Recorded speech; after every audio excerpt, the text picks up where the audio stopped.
Morning, everybody. I'm happy to see you here at Story Time today. This will be our last story time for this program. However, we will be starting back up for our summer program and continuing a story time themed with this year's Tails and Tales. So I have a little elephant on my shirt here. He's got a cute little tail. All the animals have cute little tails, and there are also tales about animals. So we're going to kind of get into a bunch of different things. Registration is June 8th, and I will be outside of the library. I will have a tent up. You can come get your little goodie bag and all of the papers that you'll need in order to register for the program. But enough about that. Let's get to our story time. I am going to talk about frogs today. Do you guys like frogs? Yay! What do frogs say? Ribbit, ribbit. That's right. And what do they like to do? They like to sit on logs, they like to eat bugs, and they like to hop. Ribbit, ribbit. Well, this first book I have is actually called I Don't Want to Be a Frog, and it is written by Dev Petty and illustrated by Mike Bolt. Being a frog kind of sounds fun. Let's read and find out why it's not so fun. I want to be a cat. You can't be a cat, says Dad. Why not, says Frog. Because you're a frog, says Dad. I don't like being a frog. It's too wet. Well, you can't be a cat. Well, I want to be a rabbit. You can't be a rabbit, says Dad. Why not? Look, I can hop. Sure, but where are your long ears? Besides, what's wrong with being a frog? I don't like being a frog. It's too slimy. That may be, but you can't be a rabbit. Well, then, I want to be a pig. A pig? You can't be a pig, says Dad. Why not? Says Frog.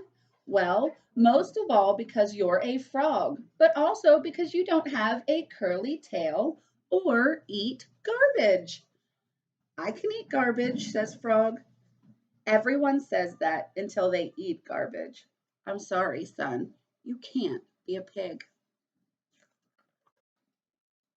Well, then I want to be an owl. Of course, you want to be an owl. Being an owl is the greatest thing ever. Boy, would you love being an owl. So, can I be an owl then?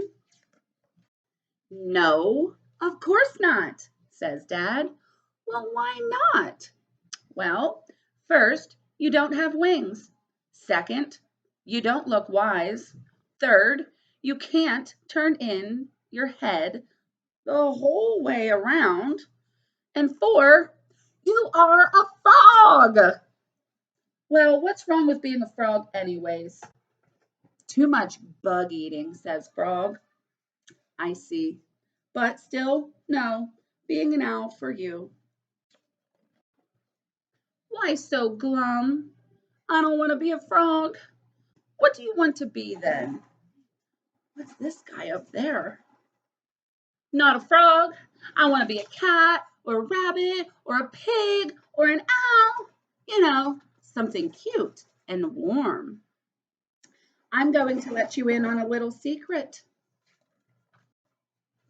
I love eating cats and I love eating rabbits and pigs and owls too. And I am pretty hungry. I might just go gobble some up right now. That's terrible. It's who I am, but guess the one thing I never eat. What do you think he never eats? Badgers? Nope. I eat badgers. Lots and lots of badgers. Frogs? Bingo! Why don't you eat frogs? Because they are too wet and slimy and they're full of bugs. Oh, so it's a good thing to be a frog? Yep, I guess you can't fight nature. We are what we are. You are a fierce hunter, and you are a wet, slimy, bug eating, very lucky frog. You should just be happy you're not a fly. Because what's wrong with being a fly? The frogs eat them. That's right. Silly frogs. He has to be a frog. He can't be another animal. He's a frog. Well, so that takes me to my song. My song is called Five Little Speckled Frogs. And they sit on a speckled log. And then they jump into a pool where it's nice and cool until there's no frogs left. So you guys ready to sing with me? Five little speckled frogs sat on a speckled log, eating some most delicious bugs. Yum, yum. One jumped into the pool where it was nice and cool. Now there are four green speckled frogs. You guys have your four frogs out? All right. Four little speckled frogs sat on a speckled log, eating some most delicious bugs. Yum, yum. One little speckled frog jumped into the pool where it was nice and cool. Now there are three delicious frogs. Not delicious frogs, speckled frogs. All right. Can you guys help me with this next verse? How many frogs do we have left? Three. That's right. Three little speckled frogs sat on a speckled log, eating some most delicious bugs. Yum, yum. One jumped into the pool where it was nice and cool. Now there are two green speckled frogs. You guys ready? Two little speckled frogs sat on a speckled log, eating some most delicious bugs. Yum, yum. One little frog jumped into the pool where it was nice and cool. Now there is one green speckled frog. Guys ready for the last speckled frog? One little speckled frog sat on a speckled log, eating some most delicious bugs. Yum, yum. One jumped into the pool where it was nice and cool. Now there are no green speckled frogs. Good job. That was my first time singing that song, and I messed up a few times, but you guys did really great. Thank you for singing with me. Well, this next book I have is called The Tale of the Valiant Ninja Frog. And it was written by Alistair Chansholm and illustrated by Jez Taya. A ninja frog, huh? The stars twinkled and the moon shone. Let me move so you guys can see the pictures. And Dad, Jamie, and Abby sat by a campfire toasting marshmallows. Tell us a story, Dad, said Jamie. Yes, a story, said Abby. What kind of story? Asked Dad. One with the prince, said Jamie. And the frog, said Abby. And the princess and the witch, said Jamie. Don't forget the frog, said Abby. And a monster, right? Said Dad. Are you ready? It was a dark and stormy night, said Dad.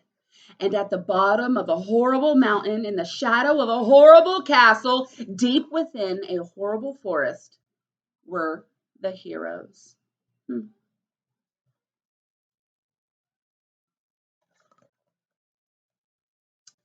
There was the prince and his horse, handsome, brave, and bold.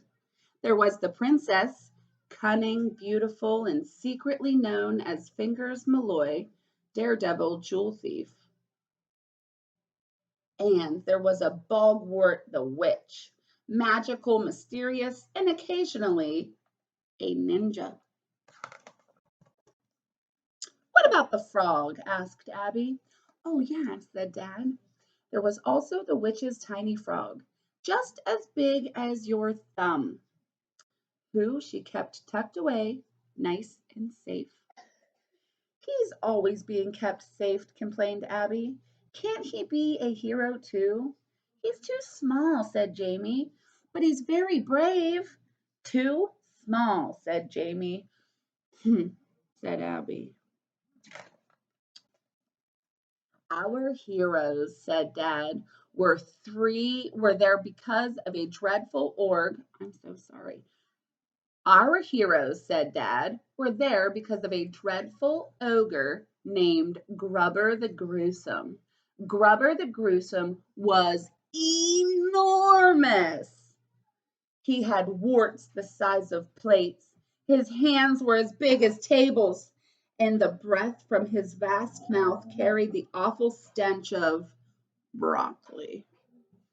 Yuck, said Jamie. I like broccoli, said Abby.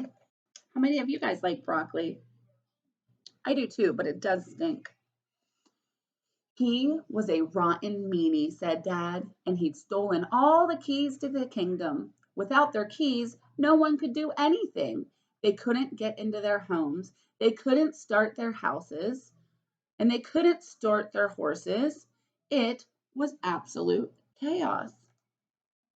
Like the time I accidentally dropped your keys down the drain, asked Jamie. Yes, said Dad, exactly like that. Grubber had hidden the keys in a deep dungeon in his home, Castle Normus, but our heroes had a cunning plan. That evening, as Grubber sat in his parlor chuckling to himself about how rotten he was, there was a knock at the door. Knock, knock, knock. Who dare disturbs me? Bellowed the ogre.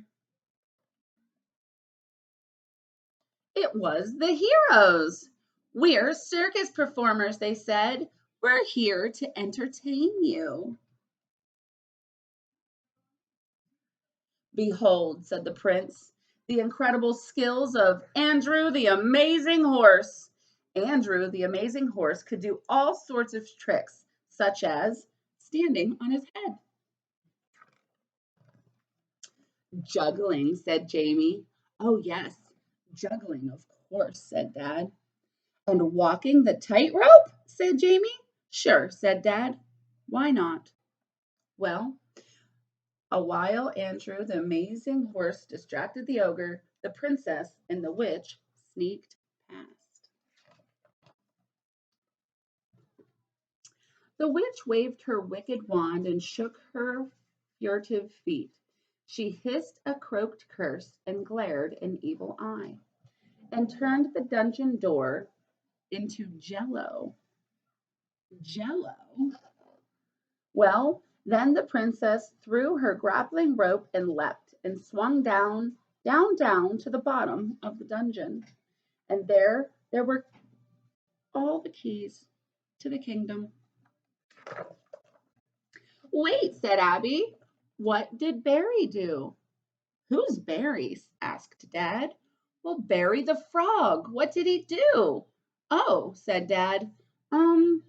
Barry kept a lookout. That's boring, said Abby. Barry never gets to do anything. I told you, said Jamie. He's far too small to be important. Humph, muttered Abby. Well, the princess scooped up the keys, said Dad, and the witch hauled her back up. But then, suddenly, the alarm went off, shouted Jamie. That's right, said Dad. A huge clanging bell through the castle it rang. And then Grubber ran after them and caught them all, shouted Jamie. He did, said Dad, in his huge, hairy fists. And then, said Jamie, Grubber roared. I'm going to gobble you up! Oh no, gasped Dad and Abby. So how did they escape? Asked Jamie. Oh, said Dad.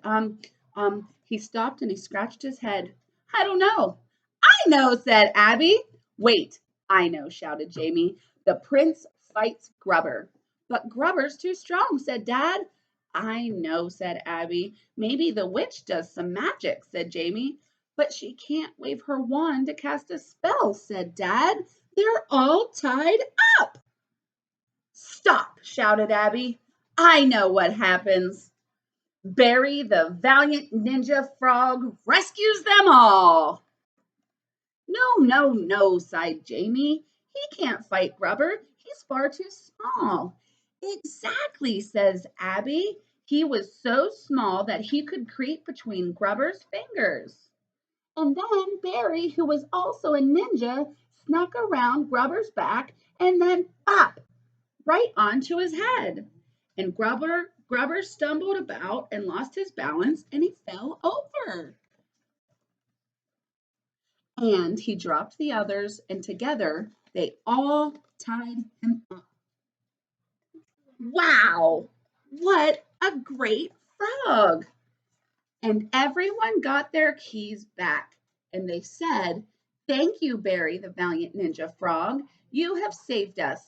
Because even though he was small, he was still a great hero. The end, said Abby. Wow, said Jamie. That's a good story. Well done, Abby, said Dad. Thank you, said Abby. Barry did most of it. The campfire had died down and it was almost time for bed. Jamie and Abby snuggled up close to Dad and gazed at the night sky and the twinkling stars above them. What story shall we have tomorrow? Yawned Jamie sleepily. What do you think, Abby? Asked Dad. Abby looked at the stars. She said. I know. What do you think? Space pirate bears! Of course, said Dad, and he tucked them into their camp beds and kissed them good night. The end. I just love that book about the frog because it doesn't matter how small you are or how big you are. It's about how brave you are and how hard you try. And I love tales. It's obviously a made up story, and a campfire is a great place to do that. So this summer, hopefully, you guys will get the chance to get out some stuff storytelling. I know that some of my programs this summer are also going to include some storytelling. But before I finish, let's go ahead and tell you what's in your grab and go bag today. It's a frog! Ribbit, ribbit, ribbit. And it's going to teach you your life cycle of a frog. So they start out with eggs, and then they go to a tadpole, and then they're a tadpole with 2 legs, and then they're a tadpole with 4 legs, and then they are a froglet right here. See, they still have their tail, and then they turn into an adult frog. Isn't that awesome? So you have all the stuff in your bag to make one of these guys, and then you can hang them up on your window or your wall and practice how a frog has its life cycle. Well, if you guys have any questions, make sure you get a hold of me at the library or give me a shout out on our webpage. Until this summer, I hope you guys enjoy yourselves. Bye.